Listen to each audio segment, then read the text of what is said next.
Olá, a paz. Vamos retomar as nossas lições da Escola Bíblica Dominical online e desta feita nós iremos iniciar a temática A Batalha Espiritual, tema tão importante para a nossa vida de fé. Vamos começar o nosso estudo, o primeiro desta série, a partir da leitura do texto bíblico na carta de Paulo aos Efésios, no capítulo 6, versículo 12, na Nova Bíblia Viva, que diz assim: porque nós não estamos lutando contra a gente feita de carne e sangue, mas contra poderes e autoridades, contra os dominadores deste mundo de trevas, contra as forças espirituais do mal nas regiões celestiais. Nós vamos iniciar o nosso estudo entendendo que a crença ou a doutrina que diz respeito ao mal personificado, ao mal enquanto pessoa, era, há algum tempo atrás, tida apenas como uma crença de pessoas excêntricas, uma crença que equivalia a acreditar em fadas, bruxas ou doentes. Era um mundo, principalmente na virada do século XIX para o século XX, que exaltava as ciências, exaltava a razão. Mas, ao adentrar o século XX, passando do século XIX para o século passado, esta situação começou a se modificar porque houve, na realidade, uma espécie de renascimento na crença do mal personificado. E quando falamos do mal personificado, queremos nos referir à pessoa de Satanás, o príncipe das trevas, o inimigo das almas humanas, que é auxiliado por demônios que um dia foram expulsos, tanto ele quanto os demônios, que eram anjos, e caíram em desgraça, foram expulsos do céu e formaram então o reino das trevas.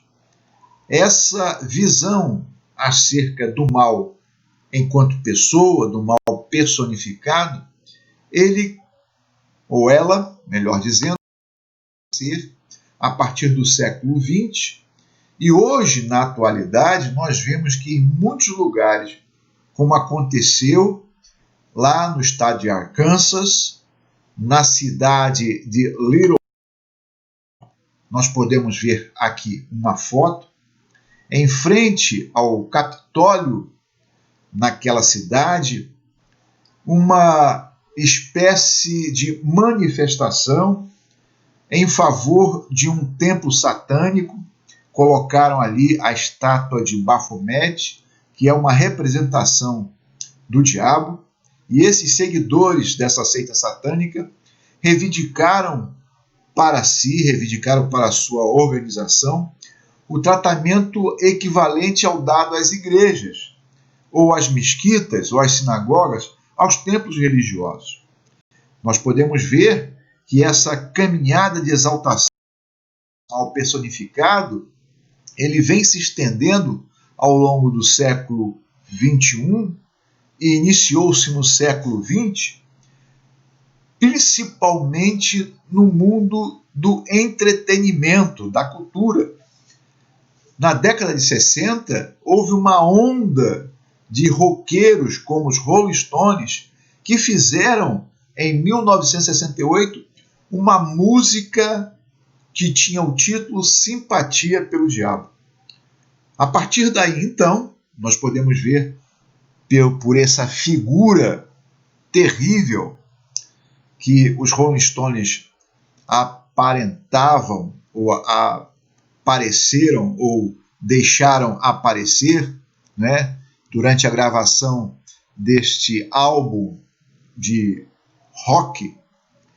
Muitos grupos começaram a seguir este modismo trágico e terrível de enaltecer o inimigo. E não foi somente na questão da música, na área do entretenimento, da cultura, mas nos filmes. Começou-se então em Hollywood a iniciar uma verdadeira enxurrada de longas metragens a respeito de Satanás.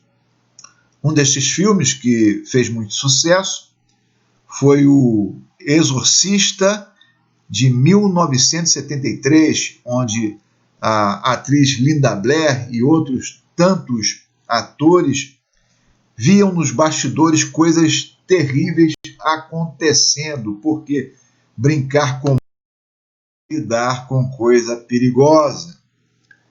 Hoje, na nossa televisão, né, via Netflix, há uma série onde existe o título desta série, que vocês podem perceber aí no nosso slide, chamado Lúcifer.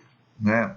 Lúcifer é o outro nome de Satanás, né, que representa a sua situação anterior à queda, quando ele era um anjo de luz, e Lúcifer, então, ao cair em desgraça, ao se rebelar contra Deus, se torna então o adversário, né, o diabo, né, aquele que joga contra. Mas nesse filme da Netflix, nessa série, melhor dizendo, amenizam a figura do mal personificado. Lúcifer, nessa série, ele tem um aspecto de bondade, ele se mostra muitas vezes fazendo justiça, ou melhor dizendo, ele se mostra até injustiçado por Deus.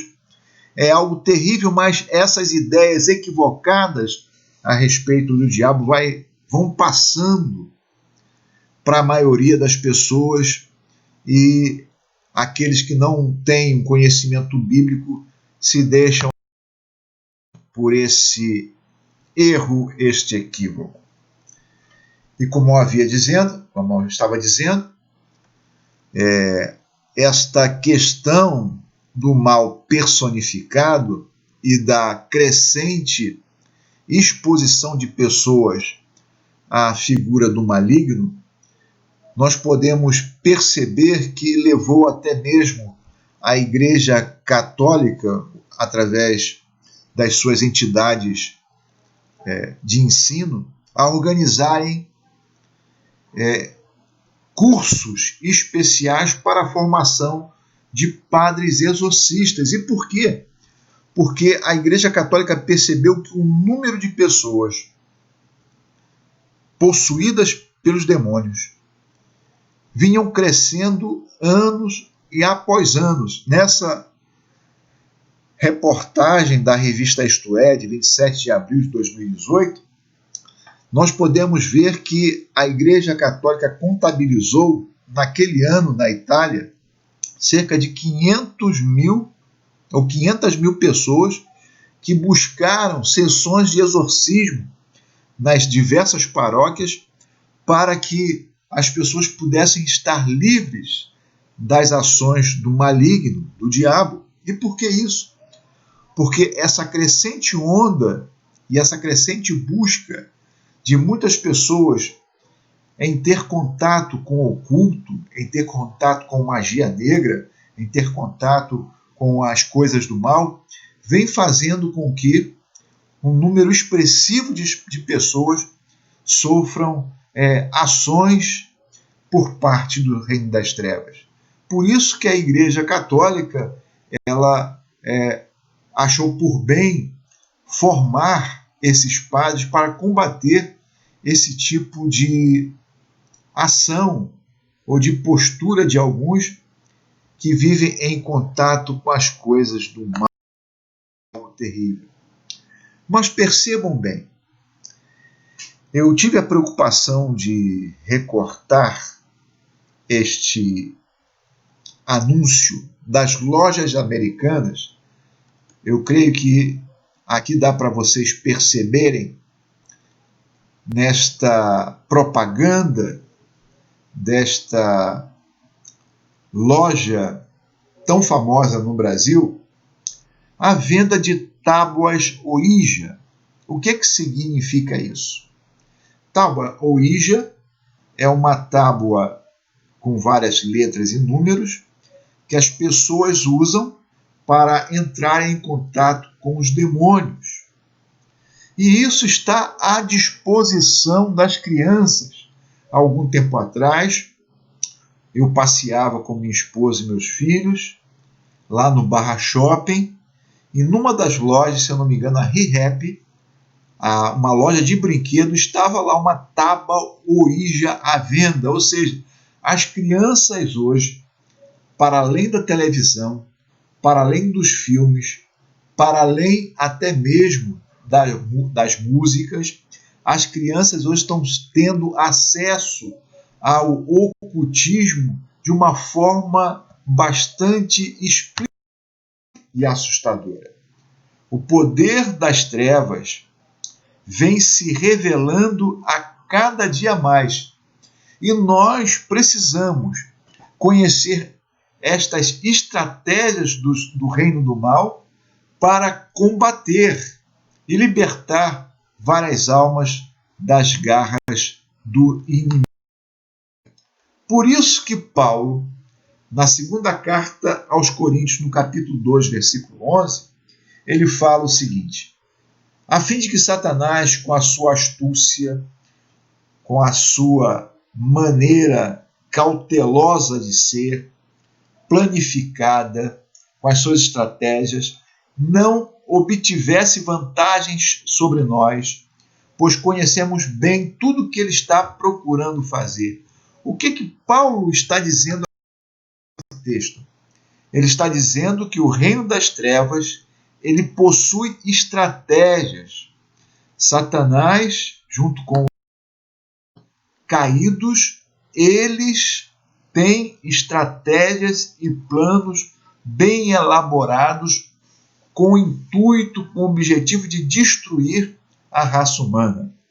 Há um conflito espiritual que se intensifica conforme se aproxima a volta gloriosa do Senhor Jesus. Como nós havíamos falado, há um notório interesse em várias formas de ocultismo na atualidade. E hoje, o inimigo vem se mostrando a cada dia mais no meio da nossa sociedade.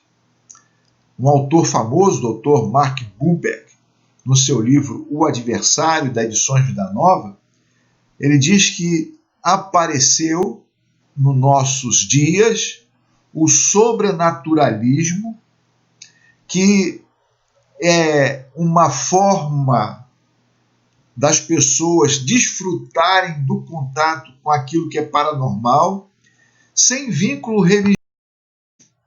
E nós podemos ver isso, Paulo falando, Paulo convocando a igreja para adentrar no bom combate e fazer uma frente contra essas ações, porque hoje há uma facilidade muito grande, coisa que não havia há algum tempo atrás, das pessoas entrarem em contato com as coisas do maligno.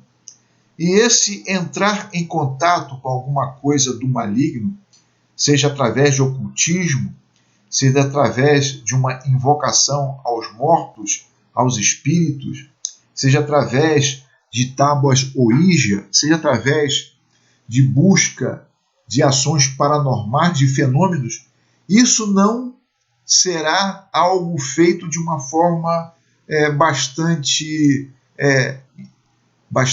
isenta, né? Porque com o inimigo, com Satanás e os demônios, não há isenção. Na verdade, as pessoas que entram em contato com esse tipo de coisa vão sofrer algum tipo de retaliação, algum tipo de influência do mundo espiritual. Por isso que Paulo, na carta aos Coríntios, na segunda carta aos Coríntios, no capítulo 2, versículo 11, no texto que nós lemos, quando ele fala que nós não deveríamos e não ignoramos os ardis de Satanás para que ele não leve vantagem sobre nós, a palavra ardil ali é a palavra noema no grego, que é astúcia, é um plano inteligente, são propósitos sagazes por parte do inimigo em levar a alma humana à perdição eterna. Ele começa por influenciar para depois possuir essas almas, para depois manietá-las e aprisioná-las no mundo das trevas. Terrível. Por isso que a doutrina bíblica, irmãos, no que diz respeito ao reino das trevas, deve ser estudada e jamais ignorada, pois o inimigo das nossas almas é desejoso de sempre levar vantagem sobre os seres humanos. Ele sabe que ele está derrotado, mas a sua derrota ainda não se configura de uma forma total. Ele está derrotado em relação àquilo que Cristo fez na cruz do Calvário. E todos aqueles que abraçam a Cristo como Senhor e Salvador, o inimigo não lhes pode tocar. Todavia, as pessoas que estão afastadas de Deus,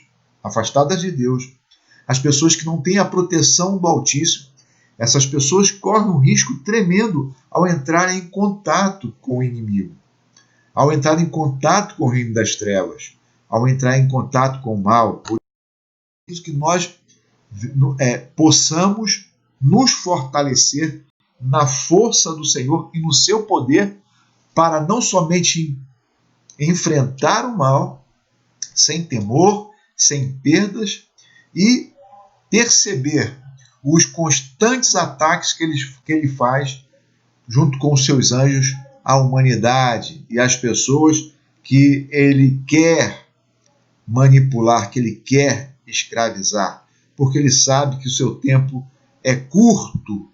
Quando Jesus Cristo voltar, ele será aprisionado definitivamente e lançado no inferno para nunca mais perturbar as almas humanas. Mas enquanto isso, nós precisamos enfrentá-lo e enfrentar também os seus soldados. Mas nós precisamos perceber o seguinte, meus irmãos, que o diabo não pode derrotar a Igreja de Cristo. Todavia, ele, através daquilo que nós vamos ver daqui a pouco, as obras da carne, ele pode fragilizar o povo de Deus. Por isso que o Dr. Richard Foster, no seu livro Dinheiro, Sexo e Poder, ele fala que a derrota de muitos servos de Deus revelam a necessidade de cada um conhecer as estratégias do maligno, primeiro tentando impedir o avanço da igreja, o avanço dos cristãos, o avanço do povo de Deus, para neutralizar a força e o poder de Deus neste mundo e não permitir que as almas que estão escravizadas, as almas que estão enclausuradas e aprisionadas pelo diabo, sejam libertas. No meio cristão, meus irmãos, infelizmente, há dois extremos que nós percebemos em relação à batalha espiritual. Uns entendem com menosprezo a ação ou a existência ou a influência do maligno. E outros supervalorizam o mal, enxergando o demônio em tudo quanto é parte. Todavia, a postura do servo de Deus precisa ser equilibrada e precisa entender que o mal não pode ser ignorado. Repito o texto de Paulo, na segunda carta aos Coríntios, capítulo 2, versículo 11, onde está escrito: para que Satanás não leve vantagem sobre nós, pois não ignoramos os seus ardis. Este filme, que foi interpretado, os papéis de diabo e o advogado do diabo pelo Keanu Reeves, o diabo Al Pacino, e o advogado do diabo Keanu Reeves, um jovem advogado. Neste filme, é mostrado de uma forma muito elegante e muito própria como é a ação de Satanás, como são os seus ardis, os seus planos, a sua estratégia, né? Ele vai se mostrando de uma forma sedutora e de uma forma até benigna as suas ações no sentido mercadológico da coisa para poder ganhar a confiança e depois dar o seu bote aprisionando a pessoa. Nesse filme é apresentado exatamente isso. E se nós ignoramos essas estratégias, e se nós não nos damos conta de como o nosso inimigo age, nós podemos cair, nós podemos ser enganados, engambelados e até enfraquecidos. Não digo derrotados, mas fragilizados. Por isso que nós precisamos entender que as armas que nós usamos, que Deus dispõe, que Deus disponibiliza, melhor dizendo, para nós, são armas que usamos na nossa luta, elas não são armas deste mundo, porque os nossos inimigos não são inimigos deste mundo, né? Material, físico, né? Mas são armas poderosas de Deus, capazes de destruir fortalezas, como diz Paulo na segunda carta aos Coríntios, capítulo 10, versículo 44. Nós precisamos. Por quê? Porque Efésios 6,12, o livro de Efésios, a carta de Paulo aos Efésios, é um verdadeiro manual de batalha espiritual. Nós vamos ver já já o porquê. Efésios capítulo 6, versículo 12, nos diz que nós não estamos lutando contra os seres humanos. Não é contra seres humanos que nós lutamos. Não é contra uma religião específica que nós lutamos. Não é contra seguidores de uma religião que nós lutamos. Mas contra as forças espirituais do mal, contra entidades, contra seres espirituais que são organizados, que se mostram como governos, autoridades, poderes e que dominam completamente o mundo da escuridão, o mundo. Contra estes seres, nós precisamos entender o que a Bíblia fala sobre batalha espiritual. É na perspectiva bíblica, da palavra, que nós devemos e podemos entender o que é batalha espiritual. A epístola de Paulo aos Efésios, ela é um formidável exemplo de manual prático de batalha espiritual, que Paulo conseguiu resumir num só capítulo, capítulo 6. Mas os 5 primeiros capítulos da carta de Paulo aos Efésios, que fala da igreja, que fala da família, que fala do trabalho, que fala da relação das pessoas umas com as outras, eles evidenciam como é que começa essa batalha espiritual. É só tendo comunhão com Deus, uma relação de fé, firmados na pessoa de Jesus Cristo, cobertos e protegidos pelo Espírito Santo, tendo uma vida rica, santa e plena e cheia do Espírito de Deus, é que nós podemos, de fato, através da palavra do derrotar o inimigo. A ênfase do cristão no conflito chamado batalha espiritual deve ser doutrinária e bíblica, não emotiva, pois o inimigo não retrocede diante das nossas lágrimas. O cristão deve ter consciência de que, primeiro, ele é um cidadão do céu e, em segundo lugar, que ele é filho de Deus. Tendo essa consciência, precisa entender que nós temos 3 inimigos básicos na nossa vida de fé, no nosso conflito diário, na nossa guerra espiritual, na nossa batalha espiritual. Esses 3 inimigos são o mundo, a carne e o diabo. E o que nós queremos dizer com a palavra mundo? Esse primeiro inimigo que nós vamos ver dentro de mais algumas lições, de uma forma bem aprofundada, o que significa isso. Agora nós estamos dando tão somente uma introdução.